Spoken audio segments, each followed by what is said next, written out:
किसान राजू और विजय। एक गांव में राजू और विजय नाम के दो दोस्त रहते थे। दोनों किसान थे और एक ही गांव में रहते हुए अपने अपने खेतों में काम करते थे।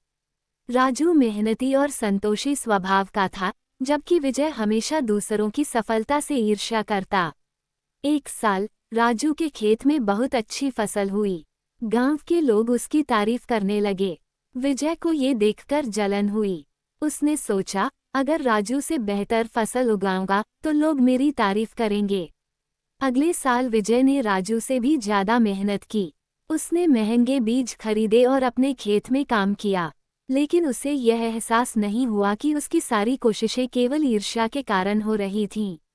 जब फसल का समय आया तो विजय की फसल अच्छी हुई, लेकिन राजू की फसल फिर भी ज्यादा थी। विजय को फिर से जलन हुई। उसने इस बार राजू को नुकसान पहुंचाने की ठानी। एक रात विजय ने राजू के खेत में जहरीला पानी डाल दिया ताकि उसकी फसल खराब हो जाए। अगले दिन राजू को अपनी फसल खराब होते देख बहुत दुख हुआ, लेकिन उसने विजय पर कोई आरोप नहीं लगाया।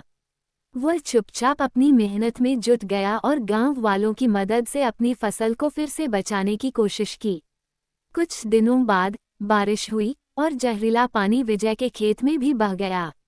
उसकी फसल पूरी तरह से नष्ट हो गई। अब विजय के पास न तो फसल बची और न ही संतोष।